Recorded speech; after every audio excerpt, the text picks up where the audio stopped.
പിതാവും പുത്രനും പരിശുദ്ധാത്മാവുമായ ദൈവത്തിന് സ്തുതിയും പുകഴ്ചയും അർപ്പിച്ചു. സെന്റ് ഡൊമിനിക്സ് കൂട്ടായ്മ അവതരിപ്പിക്കുന്ന ഒരു ലഘുനാടകം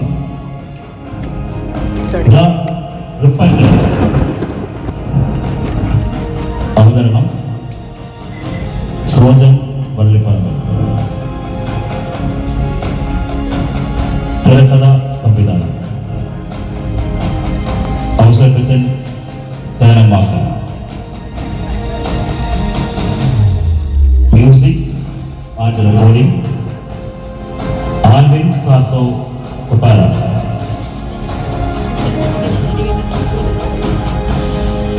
നായകനടൻ ഷാജിപ്പാപ്പൻ മുണ്ടാട്. നായിക വളരെ തിരക്കുള്ള നടി നിസമ്മ തങ്കച്ചൻ മുണ്ടാട്. സഹനടികൾ സാലി കൊട്ടാര, മോളി തേനമാക്കൽ, അനു സോജൻ വള്ളിപ്പറമ്പ്.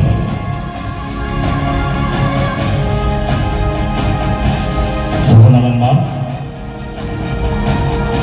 ജോസ് നടുപ്പറമ്പിൽ,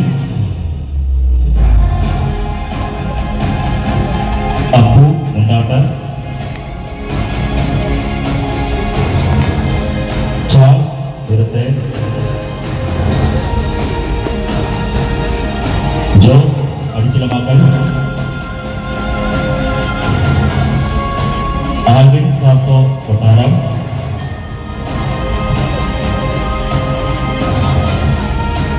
ഗോപി കണവൂർവാക്കൽ, തങ്കച്ചൻ മുണ്ടാട്ട്.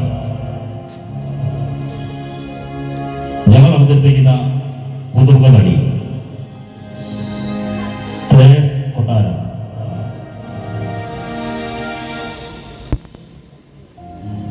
ബാലതാരങ്ങൾ ഐവിൻ സോജൻ ആലിറ്റി.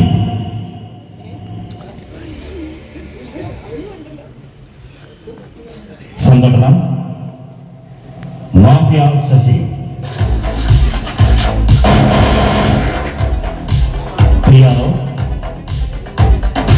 ജോസ് നടുപ്പറമ്പ്.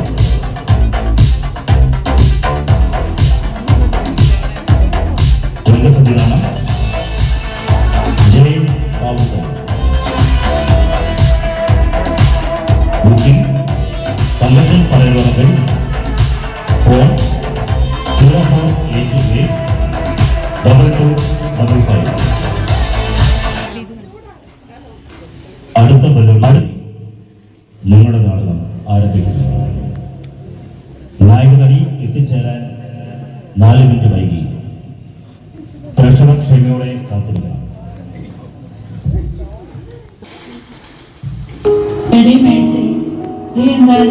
സങ്കടപ്പെട്ടാൽ മുഖം വർപ്പിച്ചിരിക്കുന്നത് എന്ത് പറയാനാടി, എൻ്റെ കെട്ടിയാൻ ഈ കൂടി തുടങ്ങിയിട്ട് എത്ര നാളായെന്നറിയാമോ? ഞാനിവിടെ ഒരുത്തി ജീവിച്ചിരിപ്പുണ്ടെന്നോ മക്കളുണ്ടെന്നോ ഒരു വിചാരവും ഇല്ല. ഒരു പെണ്ണിനെയാണെങ്കിൽ കെട്ടിച്ചയക്കാനുണ്ട്. രാവിലെ ഇറങ്ങിയുള്ള കുറെ കൂട്ടുകാരുമുണ്ട് കണ്ണുമൊത്ത. ഇന്ന് രാവിലെ പോയതാണ്, ഇപ്പൊ ഉച്ചയാകാറായി. ഇതുവരെ ഞാൻ കുടുംബരാത്തോ ഇനി എത്തിയിട്ടില്ല. നീ ഒന്നും വിഷമിക്കണ്ട, നിന്നെ പിള്ളേരെ ഇട്ടേച്ചൊന്നും പോയില്ലല്ലോ. കുറെ കഴിയുമ്പോ ആളിങ്ങ് എത്തിക്കോളൂ. പെണ്ണിനെ കെട്ടിക്കണമെന്ന ബോധമൊക്കെ അങ്ങേക്കുണ്ട്. മുത്തച്ഛൻ രാവിലെ പോയതാണ്, ഇതുവരെ വന്നില്ല. വഴിക്കെങ്ങാനും കണ്ട പാപ്പച്ചനും. അങ്ങേരാ വിവരത്തിന്റെ ക്യൂ നിൽപ്പുണ്ട്. അങ്ങനെ ഇപ്പോൾ നാട്ടുകാരും വിവരത്തിനാണ് വിളിക്കുന്നത്. ചേട്ടന്റെ നശിപ്പില്ല കുറെ എണ്ണം കൂടെ കൂടിയിട്ടുണ്ട്. പാണ്ഡ്യാമക്കൾ തോന്നി, കൊട്ടാര സാറു, ഉണ്ടാട്ട് തങ്കച്ചൻ, വേറെ ചിലവണ്ണം കൂടെ ഉണ്ട്. കൂടുതലൊന്നും എന്നെ കൊണ്ട് പറയിപ്പിക്കരുത്.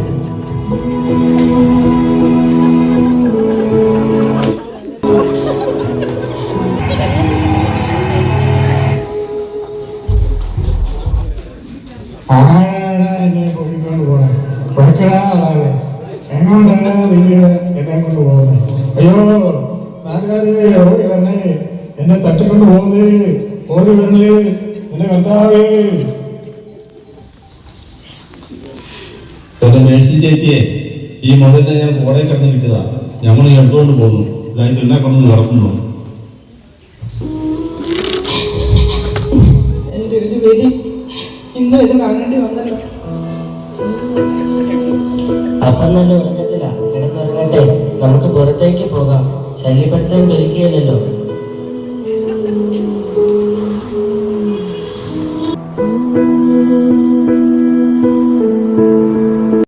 എൻ്റെ മനുഷ്യൻ, നിങ്ങളുടെ ശല്യം കൊണ്ട് ഞാൻ മടുത്തു. ഒടുക്കത്തെ ഈ കുടി. എത്ര നാളാണ് നിങ്ങളുടെ ചവിട്ടും തൊഴിയും കൊണ്ടും കേട്ടുമായിട്ട് ഞാനിവിടെ കഴിയുന്നത്. നിങ്ങൾക്ക് ഒരു ഉത്തരവാദിത്വവും ഇല്ല. കാരണവന്മാർ സമ്പാദിച്ചു തന്ന കുറേ റബ്ബറുണ്ട്. ഇറങ്ങി നോക്കുകയോ അന്വേഷിക്കുകയോ ഒന്നും ചെയ്യില്ല. വെട്ടുകാരൻ വല്ലപ്പോഴും വരും. വെട്ടിയാലായി, വെട്ടിയില്ലല്ലേ. അയാൾക്ക് തോന്നുന്ന പോലെ അയാൾ ചെയ്യും. ഒട്ടുപാലൊക്കെ അടിച്ചോണ്ട് പോകുന്നുണ്ടോയെന്ന് ആർക്കറിയാം. നിങ്ങളുടെ ഈ കുടിച്ചു തുള്ളുന്ന കൂത്തുകളെ അവസാനിപ്പിച്ചില്ലെങ്കിൽ ഞാൻ പിള്ളേരെയും കൂട്ടി എൻ്റെ വഴിക്ക് പോകും. എൻ്റെ മേഴ്സിയാണ്, എൻ്റെ മക്കളാണ്, നിന്റെ അപ്പനാണ്, നിന്റെ അപ്പൻ്റെ അപ്പനാണ്. സത്യം ഞാൻ ഇനി കൊടുക്കത്തേയില്ല. ഇത് സത്യം, ഇത് സത്യം, ഇത് സത്യം.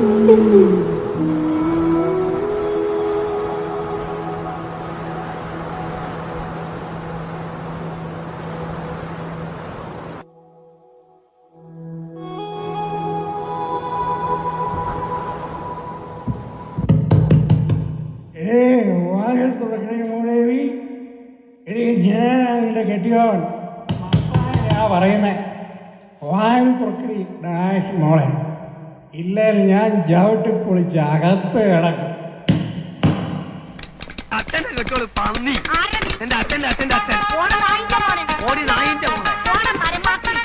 മരപ്പട്ടി.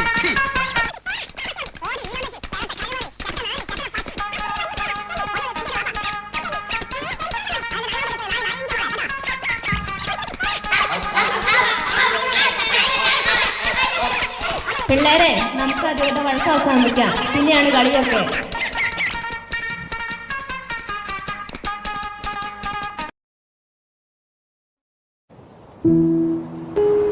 ഇതുവരെ പരിഹാരമൊന്നും ആയില്ലേ? നിന്റെ ഭീഷണിയൊന്നും ഏറ്റില്ലേ മേഴ്സി? ഇയാൾ കുണം പിടിക്കത്തില്ലടി. ഇന്നലെ എന്നാ പുകിലായിരുന്നു. ഞാൻ ചൂലെടുത്തൊരു 4 എണ്ണം അങ്ങ് കൊടുത്തു. അറ്റ കൈക്ക് ഞാനൊരു തള്ളും കൊടുത്തു. താഴെ വീണതാ. ആ കിടപ്പ് ഇതുവരെ എണീറ്റിട്ടില്ല. പിള്ളേർ ചത്തോന്നറിയാൻ പോയി നോക്കി.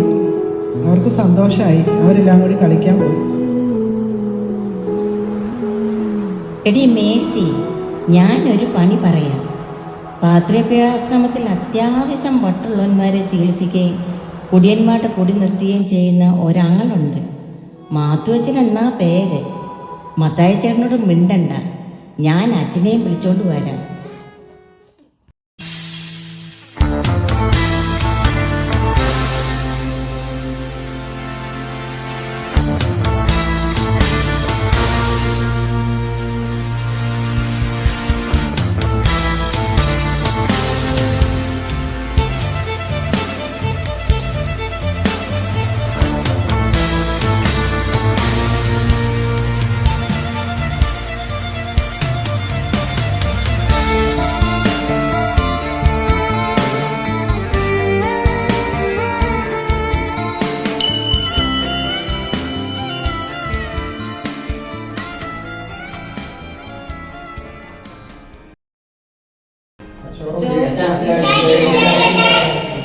എല്ലായ്പ്പോഴും സ്തുതിയായിരിക്കട്ടെ. ചേച്ചി, എവിടെ നമ്മുടെ കഥാപാത്രം വിവറേജ് മത്തായി? അച്ഛോ, ഈശോ സ്തുതിയായിരിക്കട്ടെ. എപ്പോഴും സ്തുതിയായിരിക്കട്ടെ. ഇതെന്താ മത്തായി ചേട്ടാ, നമുക്ക് നിർത്തണ്ടേ? എൻ്റെ അച്ഛോ, അച്ഛൻ വേണം ഈ കുടി നിർത്താൻ. എന്നെക്കൊണ്ട് ഒന്നും പറ്റത്തില്ല. ഇച്ചിരി കഴിച്ചില്ല കൈ വയ്ക്കാൻ തുടങ്ങും. എൻ്റെ അച്ഛ എന്നും തീരുമാനിക്കും നീ കുടിക്കത്തില്ല എന്ന്. പക്ഷെ കൈ നിൽക്കുന്നില്ല. മേഴ്സി ചേച്ചിയെ, കുടിച്ചതിന്റെ ബാക്കി കുപ്പിയിൽ വല്ലതും ഉണ്ടോ നോക്കിക്കേ. ഉണ്ടെങ്കിൽ ഒരു 1/2 ഗ്ലാസ്സിന് കൊണ്ടുപോവാ. ഞാനൊരു മാജിക്ക് കാണിക്കാം.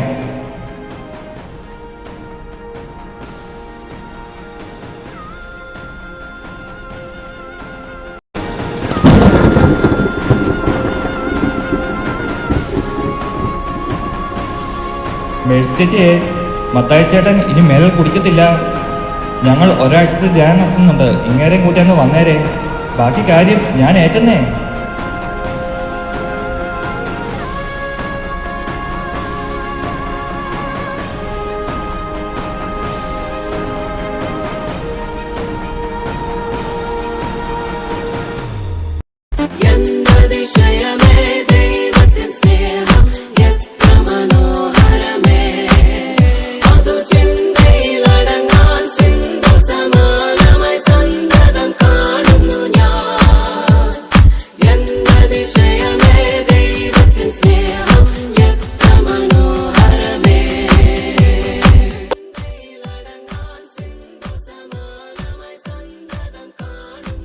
ക്രൈസ്തവോ, ഹല്ലേലൂയ, യേശുവേ നന്ദി.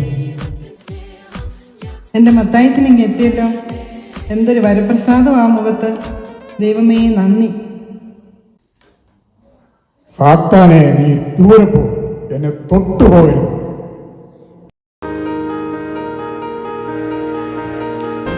പ്രിയമുള്ളവരെ, അടുത്ത ഒരു രംഗത്തോടു കൂടി ഞങ്ങളുടെ നാടകം അവസാനിക്കുന്നു. നാടകശേഷം സ്നേഹവിരുന്നിൽ എല്ലാവരും പങ്കെടുക്കണം. ഭക്ഷണം ബാക്കിയുണ്ടെങ്കിൽ എല്ലാവർക്കും വീട്ടിൽ കൊണ്ടുപോകുന്നതാണ്. മേഴ്സിച്ചേ, സന്തോഷമായില്ലേ? മത്തായി ചേട്ടൻ അവിടെ പോയി? എൻ്റെ പൊന്നച്ചു, ഇതൊരു ഭയങ്കര പറ്റായിപ്പോയി. ധ്യാനം കഴിഞ്ഞ് വന്നപ്പോൾ തുടങ്ങി കഥ കടച്ച ഒരേ പ്രാർത്ഥനയാണ്. ഇടയ്ക്കിടയ്ക്ക് ഹല്ലേലൂയ, പ്രൈസ് ദി ലോർഡ് എന്ന് കേൾക്കാം. കഥയെ മുട്ടുമ്പോൾ ഈ പൊടി പിശാചേ, എൻ്റെ പ്രാർത്ഥന തടസ്സപ്പെടുത്തരുത് എന്ന് പറയും. എനിക്ക് ആ പഴയ മത്തായിയെ മതിയായിരുന്നു. കുടിച്ചുകൊണ്ട് വന്നാലും നല്ല ഓളം ഉണ്ടായിരുന്നു.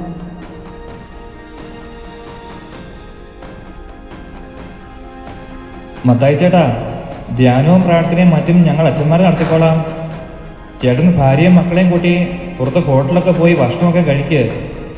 സന്തോഷത്തോടെ സംസാരിക്കുക. വല്ലപ്പോഴും ഭാര്യയും മക്കളെയും കൂട്ടി സിനിമയ്ക്കൊക്കെ പോവുക. നിങ്ങളുടെ മുത്തനാട്ടച്ഛൻ ടൂറൊക്കെ കൊണ്ടുപോകുന്നതല്ലേ? അച്ഛൻ്റെ കൂടെ വിദേശ രാജ്യങ്ങളിലൊക്കെ സന്ദർശിക്കുക. പറമ്പിൽ പച്ചക്കറിയൊക്കെ കൃഷി ചെയ്യുക. ചന്തയിൽ നിന്ന് കിട്ടുന്ന വിഷമുള്ള പച്ചക്കറിയൊക്കെ തിന്നണ്ടല്ലോ. ആടിനെയൊക്കെ മേടിച്ച് വളർത്ത്. ആട്ടിപ്പാല് ഔഷധ ഗുണമുള്ളതല്ലേ? ഇടയ്ക്ക് റബ്ബർ തോട്ടത്തിലിറങ്ങി ഒന്ന് ശ്രദ്ധിക്ക്. വെട്ടുകാലം വല്ലതുമൊക്കെ അടിച്ചുകൊണ്ട് കൊണ്ടുപോകുന്നുണ്ടോ എന്നൊക്കെ നോക്ക്. അങ്ങനെ എല്ലാവരും സ്വർഗം ലക്ഷ്യമാക്കി നല്ല ഓട്ടം ഓട്. സന്തോഷമായില്ലേ? എല്ലാവർക്കും സ്തുതിയായിരിക്കട്ടെ. സന്തോഷമായി അച്ഛൻ. ഇപ്പോഴാണ് എങ്ങനെ ജീവിക്കണമെന്ന് പഠിച്ചത്.